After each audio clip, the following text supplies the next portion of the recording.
Welcome to Math Time. This is 254. We're going to be talking today about some topics from sections 12.2 and 12.5 from our book. And we want to look at deriving equations of circles, cylinders, lines, and spheres, all three-dimensional objects. So the goals for today: 1, we want to construct equations for circles, spheres, and cylinders. 2, we want to come up with vector parameterizations and parametric equations for lines. So these are two different ways that we can represent lines in three-dimensional space. 3, we also want to find the equation of a line given 2 points. This is a topic that you know how to do when just talking about 2 points in the plane R2. Again, we're going to talk about it in three-dimensional space for today. Our 4th learning goal is to come up with vector and scalar equations for planes, as well as finding the equation of a plane given 3 points. Keep these learning goals in mind. We'll be returning to them at the end of the session. So let's start off by focusing on the first learning goal: constructing equations for circles, spheres, and cylinders. Hopefully, constructing equations for circles is something that is familiar to you, that you've done before. So take a second as I erase this hard-to-erase board and think through how would you come up with the equation of a circle that had the center at the origin and a radius of 2.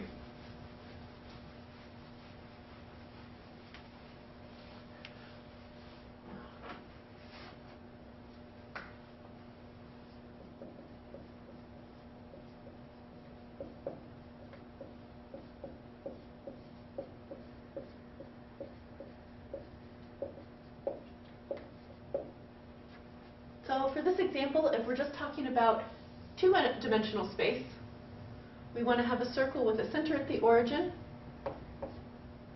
and a radius of 2. The basic equation of a circle in this case is going to be x squared plus y squared equals r squared, where r is the radius of the circle. This is derived exactly from Pythagorean theorem, that we know that the relationship between this x value, which is the bottom of the triangle, and the y value, which is the height of the triangle, those two values squared should always sum together to be giving you the radius squared, which in this case is a radius of 2. So this circle would have the equation x squared plus y squared equals 2 squared, which is 4. This should be review. Now let's extend this to a cylinder in three-dimensional space. If you have a cylinder, we're going to represent three-dimensional space by our 3 coordinate axes. Here's our x-coordinate axis, our y-coordinate axis, and our z-coordinate axis. In this case, let's talk about a cylinder that, again, the circular part has a center at the origin, and the base of the cylinder is resting right on the xy plane with a radius of 2. And the height of the cylinder goes up until z equals 3. And we want to know, how can you talk about the surface of this cylinder in three-dimensional space? In this case, we see that the relationship between our y-coordinates and our x-coordinates are going to be the same. In this case, we still want x squared plus y squared to be equal to the radius squared, which in this case is 4. And we're adding in this z dimension. If we didn't have any restrictions and we knew we were talking about three-dimensional space, this would represent the cylinder where z is unrestricted.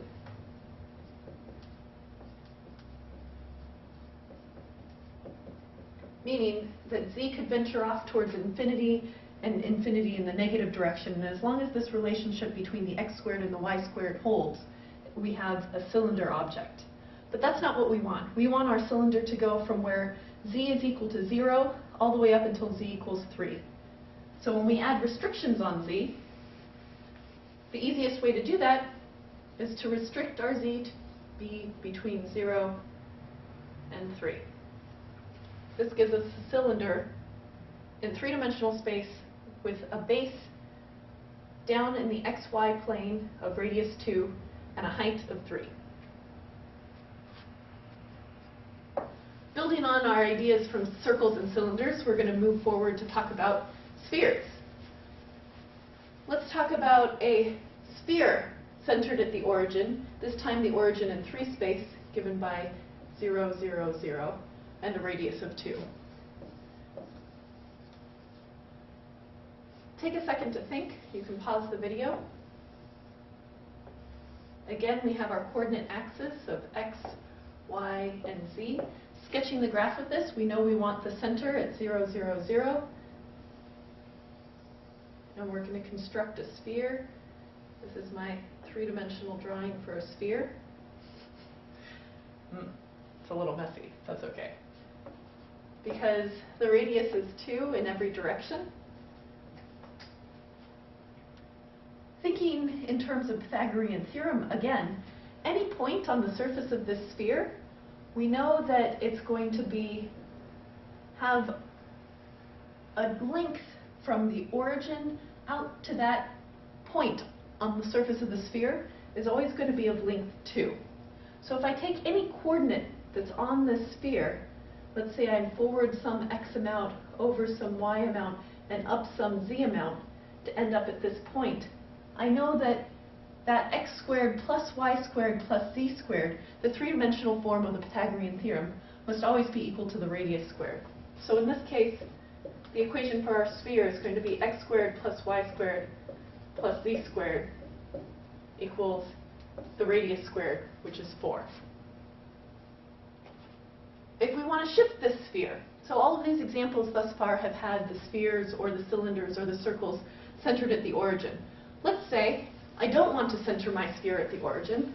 Let's say the center of a new sphere is at the point 1, 2, 1.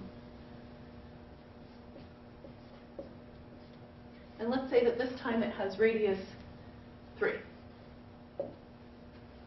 As I shift the center of the sphere, how can I represent that shift in terms of my equation? Here my center is now at the point 1, over 2 in the y direction, and up 1 in the z direction.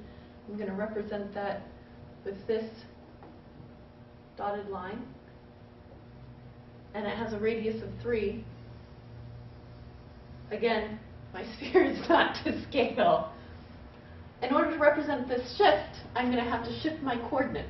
So in this case, I'm shifting my x-coordinate 1 in the positive direction. To compensate for that, my equation is going to have an x minus 1 plus y minus 2 squared plus z minus 1 squared is all going to be equal to the radius squared, which in this case is 9.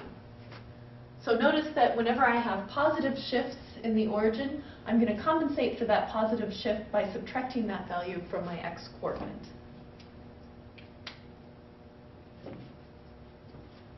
The next topic that I'm going to discuss, the idea of creating lines in 3-dimensional space. We've talked about circular objects. What is a line? Well, you've talked about lines for years. You know what lines are in math. But in 3-dimensional space, when you think about creating a line, we have to add a 3rd dimension. Typically, when you talk about a line, what do you need to define a line? We talk about a point on a line. As soon as I define a point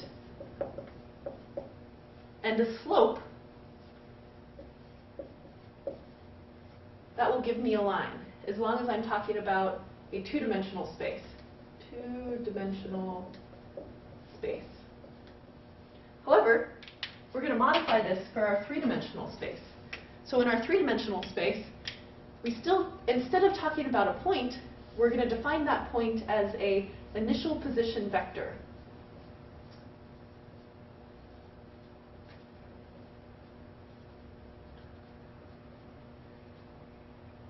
And instead of talking about a slope, we're going to talk about a direction vector.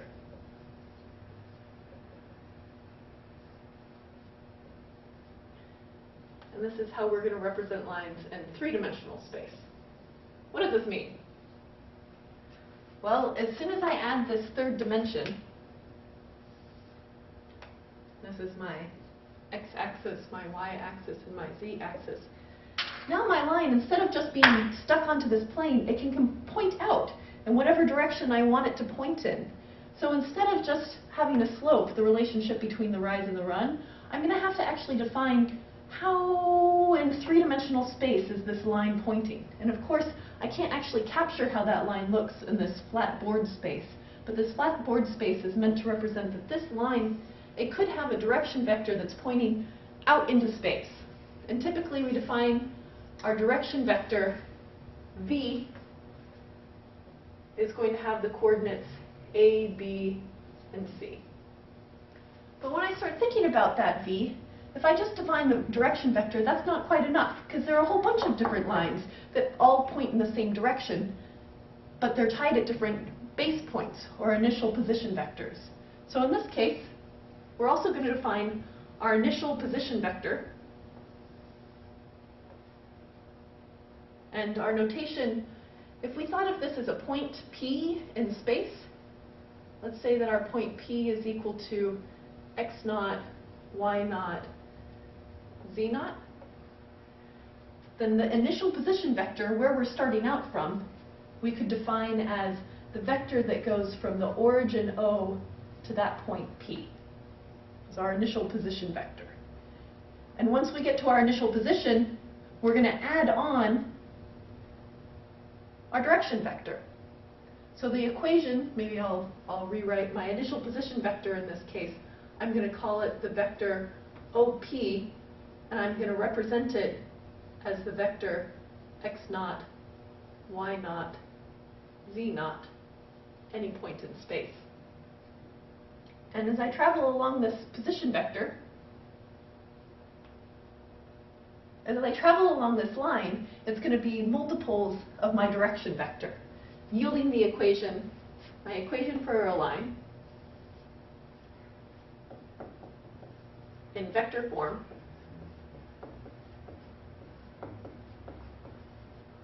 is going to be given by r of t is equal to my initial point, x naught, y naught, z naught, plus any scaled multiple of my direction vector, t of a, b, c.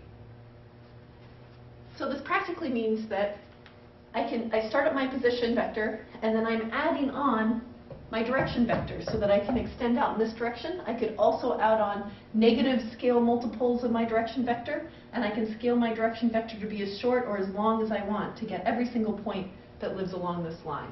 Let's see an example of